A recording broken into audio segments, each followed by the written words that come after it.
Chères auditrices et chers auditeurs, bienvenue dans cet épisode bonus des chevaliers, ou plutôt devrais-je dire des chevalières de la résilience. Je vous l'avais promis, je vous propose plusieurs épisodes bonus et dans celui-ci, nous avons l'honneur, l'avantage, le véritable avantage, l'honneur de bien vouloir recevoir Monsieur Wassini Sali et qui anime avec moi les après-midi que nous faisons pour aider les femmes qui sont en répit au moulin de Pont-Rue. Je vous souhaite une bonne écoute en espérant que cela puisse vous aider à passer le pas vers l'équicoaching, vers la magie des chevaux. Parce que c'est vraiment une expérience incroyable. Je vous laisse écouter ça et vous dis à bientôt. Si vous aimez ce que vous entendez, n'hésitez pas à mettre un like, un commentaire, à partager. Ça fait toujours du bien. C'est un peu comme un sac de carottes ou un sac de pommes pour les chevaux. À bientôt.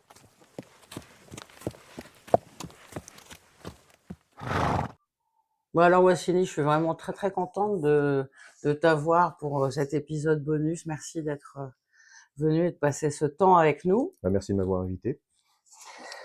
Peut-être dans un premier temps, tu peux te présenter pour dire qui tu es et comment tu es arrivé à l'équicoaching. Oui, bah écoute, ça a d'abord commencé par un amour, on va dire, inconditionnel des chevaux, même si je les connaissais très mal à l'époque, enfin, au tout début de mon approche avec l'animal. J'étais d'abord un passionné d'équitation western. Et ça m'est arrivé, puis il aimait lui-même les westerns, et j'ai passé beaucoup de temps avec lui à regarder à l'époque ces cow-boys à chapeau. Et je rêvais, ouais, au travers ce que je pouvais observer, de grandes étendues, de galops effrénés, tu vois, en pleine nature, et ça m'a toujours bercé. Mais il a fallu attendre presque ma majorité pour vraiment commencer à monter à cheval, et puis essayer de vivre mon rêve à la dimension, parce que je vivais pas aux États-Unis, mais en région parisienne. Et commencer à monter dans des structures, mais exclusivement western. C'est-à-dire que je suis pas passé par l'équitation classique comme la plupart des cavaliers ici en France. J'ai cherché à monter uniquement dans des structures western. Il en existait très peu, il en existe un peu plus maintenant, donc c'est un peu plus facile, mais ça reste encore quand même par rapport à l'équitation classique et au club équestre, quand même quelque chose d'assez marginal. Et donc ça, c'est, on va dire, mon premier pas. Par la suite, tout en ayant toujours la possibilité de monter de temps en temps, bah, j'ai démarré professionnellement dans le domaine de la logistique, plus tard dans l'aéronautique, où j'ai fait pas mal de choses. Et puis, un jour, j'avais l'opportunité de faire un congé individuel de formation, un CIF. Et comme à chaque fois que je parlais avec des collègues, qu'on me disait, que je disais je faisais de l'équitation western, on me disait ah tu fais du rodéo. J'ai dit non, c'est pas ça, c'est autre chose. J'ai dit le rodéo c'est le cirque de l'équitation western.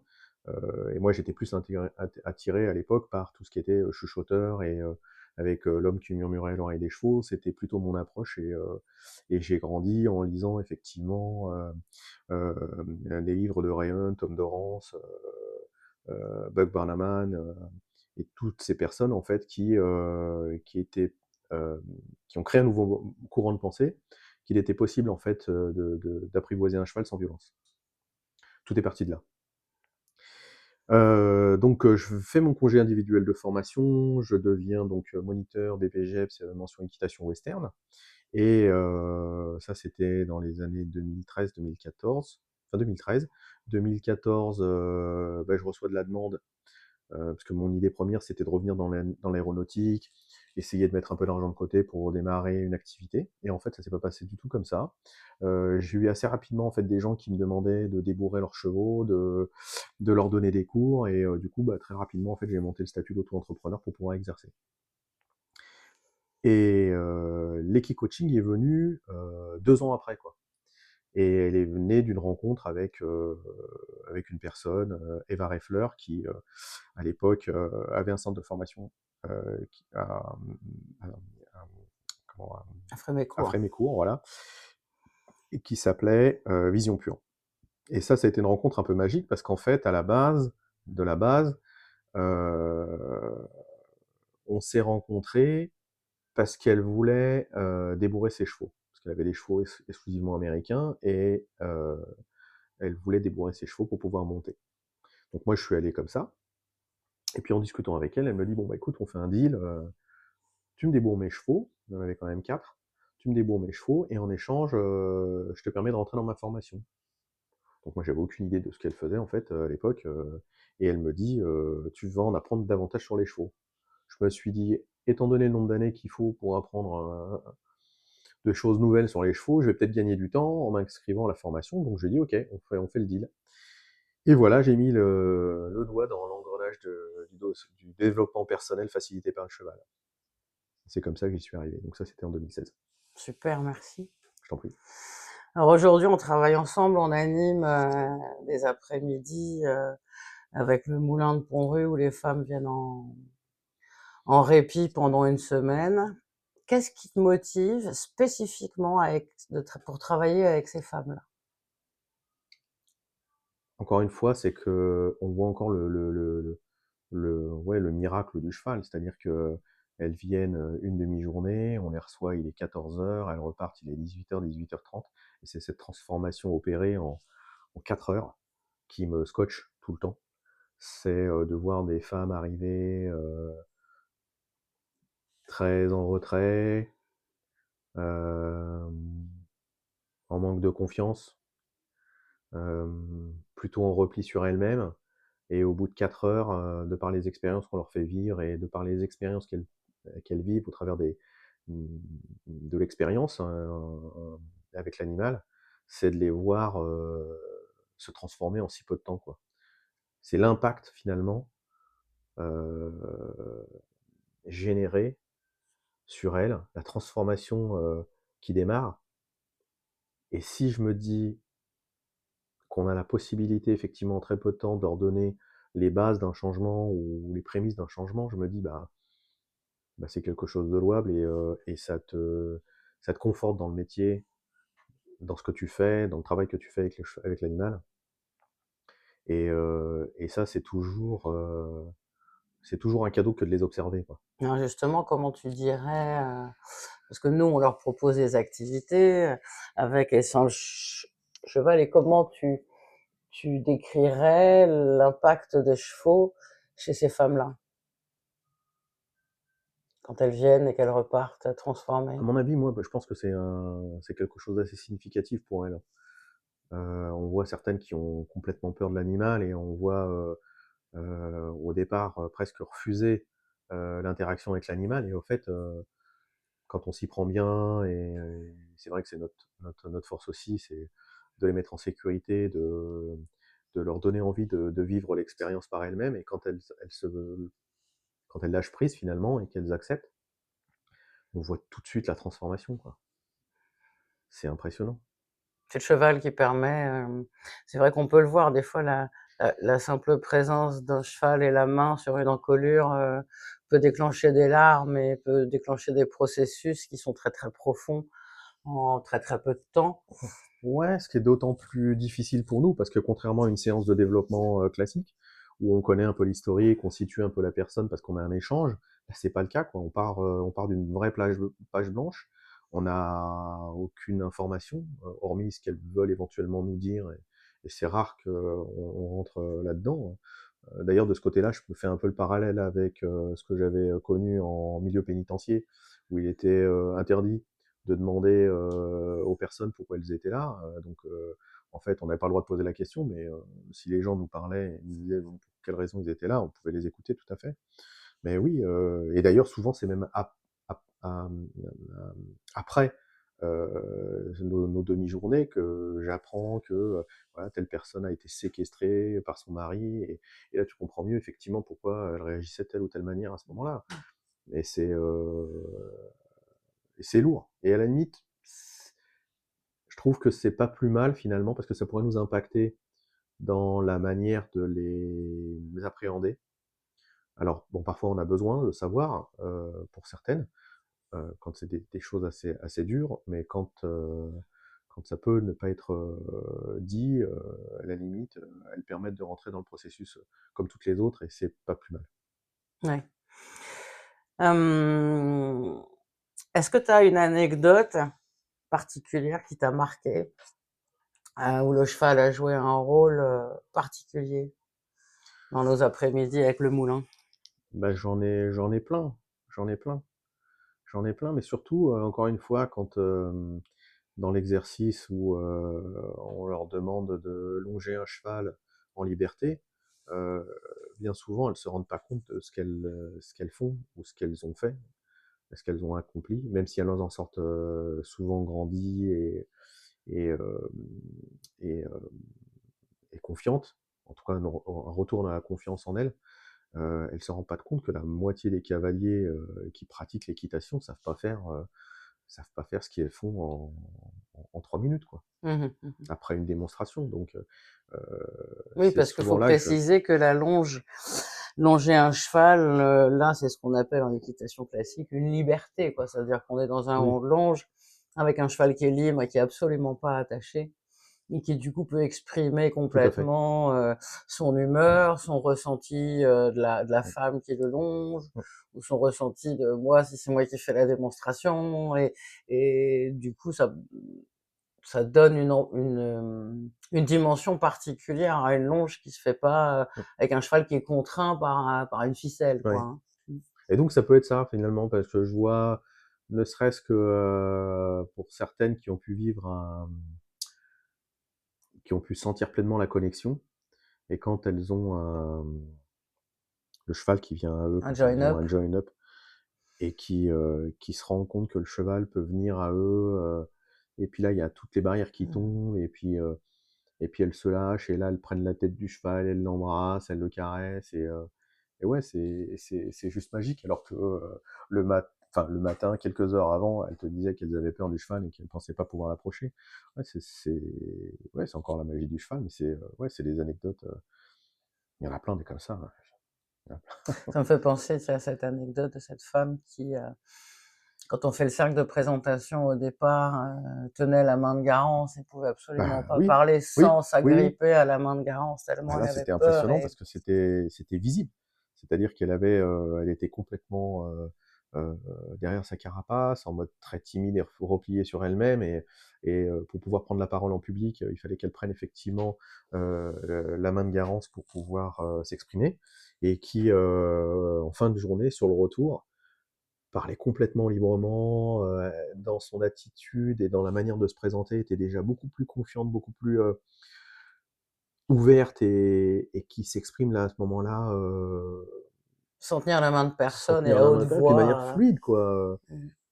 bah, ouais, c'est juste magique et là, on le voit voilà, en 4 heures de temps, on voit la progression et c'est juste, impressionnant, quoi. Je crois que c'est ce jour-là qu'il y avait eu, de mon côté à moi, parce que quand nous on travaille, toi tu es d'un côté dans le rond de longe et puis moi je suis de l'autre côté dans un manège, donc on Tout à voit fait. pas ce qui se passe l'un pour L'un pour l'autre. l'autre, ouais. Mais à ce moment-là, il y a eu, aussi moi de mon côté dans cette séance-là, une femme qui faisait pas de tortue, on fait des obstacles et puis au départ, elle voulait pas vraiment et puis je lui ai dit: «Mais viens juste saluer le cheval» et le cheval l'a, entourée de son cou, comme pour la La prendre contre protéger, ouais, lui, comme pour la protéger, ouais, ouais. et tout le monde c'était très, très marrant parce que tout le monde s'est tu, même les oiseaux. Il y avait comme un arrêt dans le temps, le temps Mmh. s'est figé et où il y avait une émotion tout à fait particulière, où on était tous avec elle, avec cette femme-là. C'était vraiment beau. C'est vraiment effectivement très très rapide parce que ça a pris, quelques secondes au cheval pour la mettre dans cet état-là, heu et ça fait immédiatement un travail en profondeur. Comment toi t'expliques ce travail en profondeur que de manière instantanée, font les chevaux? Hem, Contrairement à nous, le cheval a la capacité d'aller toucher, ouais, les vraies cordes sensibles, en fait, à l'intérieur de l'humain et il va vraiment, là où c'est nécessaire, il a cette capacité à aller toucher, comme je dis, hein, même si c'est pas plus épais qu'un fil ou qu'un cheveu, le cheval va le trouver et il va appuyer dessus, quoi. Et c'est vraiment sa force. À partir du moment où la personne est ouverte et lâche prise, il a cette capacité à aller là où il faut Oui, c'est ça. et aller faire vibrer la corde nécessaire au changement ou du moins à l'impulsion du changement. Donc ouais, et là, on peut être qu'admiratif parce que on n'a pas cette capacité à aller aussi juste. Mmh. Bon, avec l'expérience, on développe des facilités, mais c'est pas Oui, je toujours, crois que le meilleur des coachs humains n'est pas à la cheville d'un non, un non, cheval non, coach non. qui lui Ça va reste notre assistant, mais on se demande si c'est pas nous d'ailleurs qui l'assistons oui, c'est plus que l'inverse. et si tu devais dire à quelqu'un qui hésite à essayer des coaching ou qui serait un peu peur qui aurait un peu peur des chevaux ou quels conseils ou quels encouragements tu lui donnerais?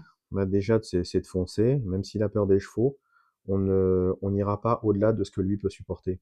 C'est-à-dire que de toute manière, on est les garants de sa sécurité, hein. On connaît bien nos chevaux et les chevaux d'une façon générale, pour pouvoir garantir la sécurité de nos clients, mais qu'il ne s'arrête pas à ça, qu'il ne s'arrête pas au fait qu'il ait peur. On va pouvoir, graduellement, heu,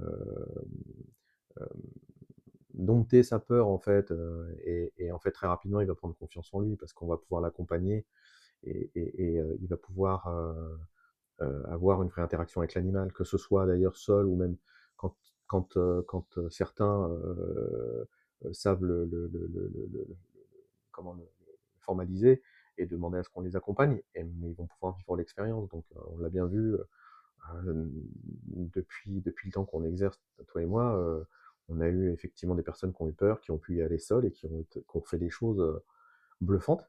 Et puis on en a eu d'autres qui malheureusement n'avaient pas la force d'y aller seuls, mais qui, même en étant accompagnés, ont pu vivre l'expérience. Donc tout le monde peut la vivre, l'expérience. Mmh mh. Voilà. D'autant que les interactions avec les chevaux sont différentes. On a des interactions qui sont actives, qui sont dans l'action, et d'autres qui sont introspectives. Donc il il y a toujours moyen de vivre, une expérience avec l'animal et d'expérimenter par soi-même. Oui, parce que c'est vrai que dans les exercices qu'on propose, Mmh, il y a des exercices qui sont introspectif passif, c'est-à-dire qu'on est dans il y a peu de mouvement, et tout puis à on peut fait. aller sur des exercices qui en ont un petit peu plus, un petit peu plus, un petit peu plus, jusqu'à, par exemple, une longe, et un join up Ouais, comme on peut le faire, ouais, déplacer un cheval en liberté ou bien, déplacer un cheval, avec une longe, et de l'avoir donc, très proche de soi. Donc c'est forcément, plus impressionnant que de l'avoir à distance parce que dans une longe en liberté, le cheval est quand même à 3 m, 5 m, de toi. mmh Donc bon, c'est quand pour un même peu un qu'il peu pète en l'air éloigné. pour dire: Voilà. «Ouais, youpi, je peux courir» ou C'est impressionnant par l'énergie qu'il dégage, mais en aucun cas tu es directement en danger. Alors qu'effectivement, quand il est au bout de la longe et que tu te trouves à quelques centimètres de lui, c'est tout de suite plus impressionnant, hein. Quand tu as des animaux de grande taille, c'est plus impressionnant, effectivement.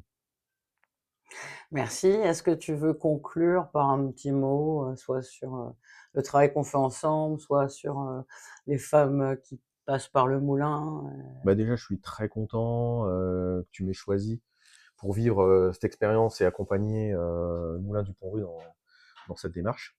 Maintenant enfin, ça faut va quand même faire, rappeler que je t'ai choisi parce que tu m'as formé et qu'il y a pas meilleur ouais, mais que bon, toi pour, ouais, être avec ouais, moi. maintenant ça va faire, quasiment 2 ans qu'on est sur ce projet voilà, je remercie aussi le Moulin du Pont-Rue de renouveler leur confiance. Et nous, on s'enrichit à chaque fois, donc Mmh. c'est qu'une fois par mois, donc on est obligé d'attendre un petit peu, mais voilà, une fois par mois quand même, on a cette expérience-là de rencontrer des personnes dont on sait très bien qu'on va faire quelque chose de positif avec elles, mais même si elles en doutent, elles, au départ, quand elles arrivent, en début d'après-midi. Et c'est tout le retournement, en fait, de cette situation, la manière dont elles, changent, elles évoluent individuellement et bah, il y a l'effet individuel Mmh mh.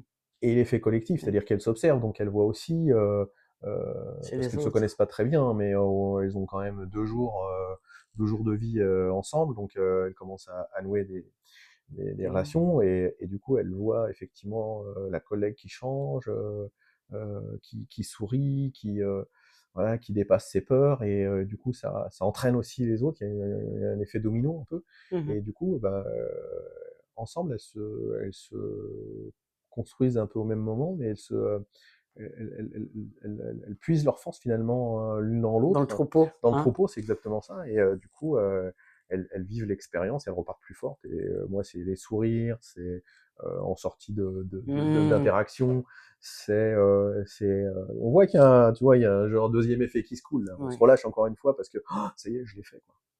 C'est Ça y est, je vrai peux le que faire».